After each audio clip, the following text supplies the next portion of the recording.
দেখি একটু।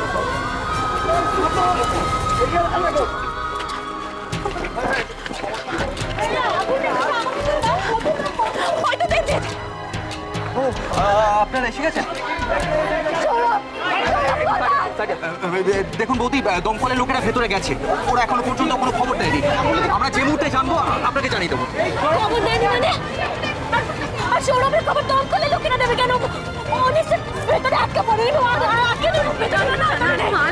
তুমি এত টেনশন না। আলো ভাইয়ের কিছু হয়নি, ভাইয়ের কিছু হতে পারে না, কিছু হয়নি ওর।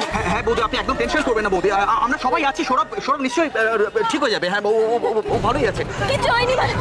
আমি খুব বুঝতে পারছি ওটা বিপদে পড়েছে। কিছু হয়নি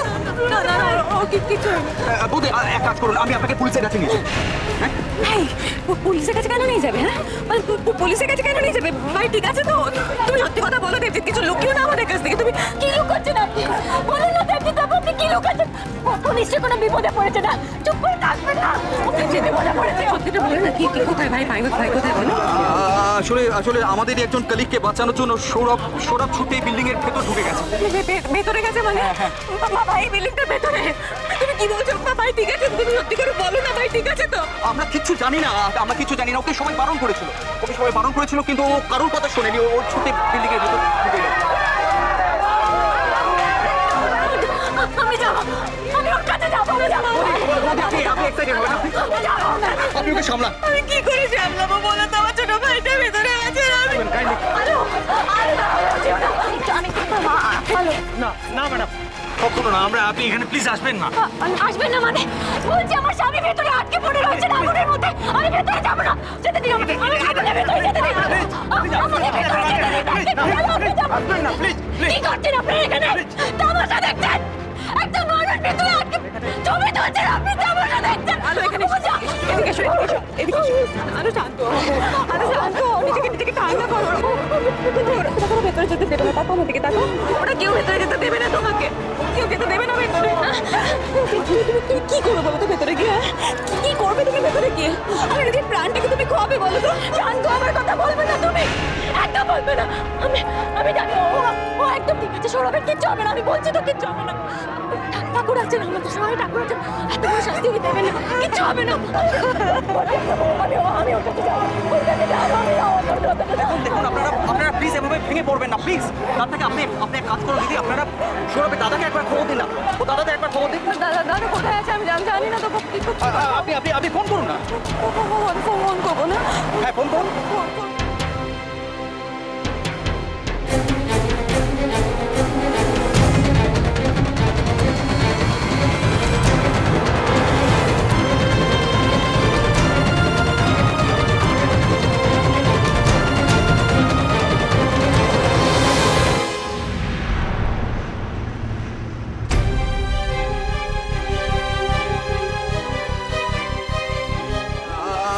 আসলে আমাদেরই একজন কলিগকে বাঁচানোর জন্য সৌরভ ছুটে বিল্ডিং এর ভেতর ঢুকে গেছে।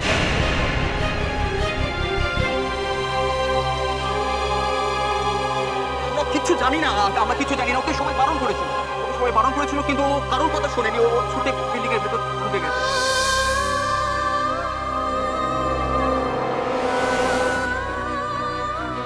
দিদি আজকাল না আমার অফিস থেকে বাড়ি ফিরতে ইচ্ছা করে না জানিস। আমি অফিসেই থেকে যাবো এবার। আমি আর ওর সামনে আসবো না।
আমি জানি মা, আমার উপর অভিমান করেও সরে গেছে।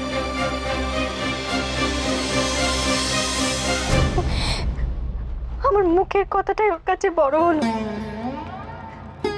আমার ভেতরটা যে শেষ হয়ে যাচ্ছে সেটাও বুঝতে পারছে না। মানছি আমি স্বীকার করছি, আমি অন্যায় করেছি, দোষ করেছি। আমি ওকে ভালো মন্দ কথা বলেছি, অপমান করেছি কত। আমাকে ক্ষমা করে দাও মা, আমার আমার দোষের শাস্তি আমার বাচ্চাগুলোকে দিও না, আমাকে ক্ষমা করে দাও মা। আমি কথা দিচ্ছি আর কখনো সৌরভের সঙ্গে খারাপ ব্যবহার করবো না, ওকে কষ্ট দেব না। আমাকে ক্ষমা করে দাও, এত নিষ্ঠুর হয়েও না, আমার স্বামীকে ফিরিয়ে দাও, আমার ক্ষমা করে দাও, ফিরিয়ে দাও, ফিরিয়ে দাও।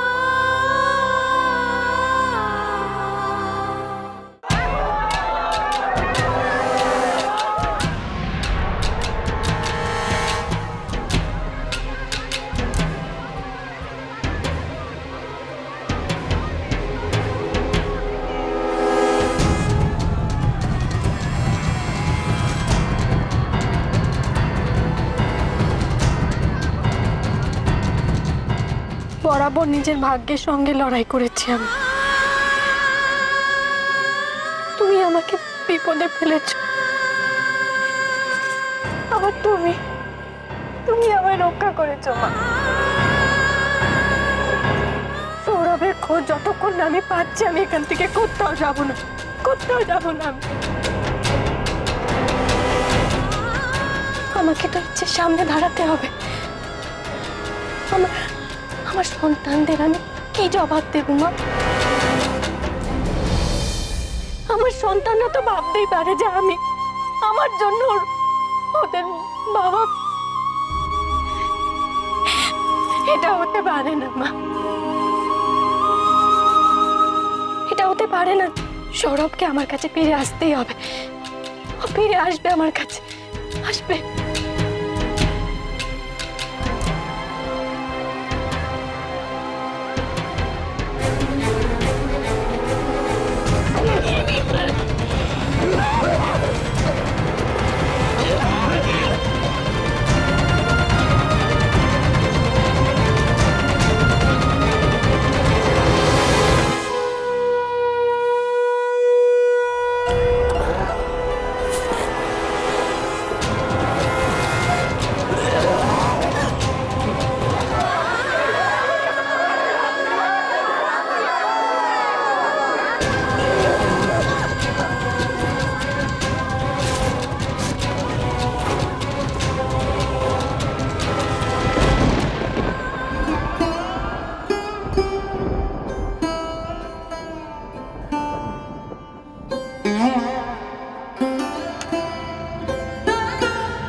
এই সিঁদুর কৌটোটা দেখছো, এটা আমাকে ভাগ করে নিতে হয়েছিল। শুধু মেয়েরাই সারা জীবন কষ্ট পাবে আর পুরুষেরা অন্যায় করেও পার পেয়ে যাবে, তা তো হয় না।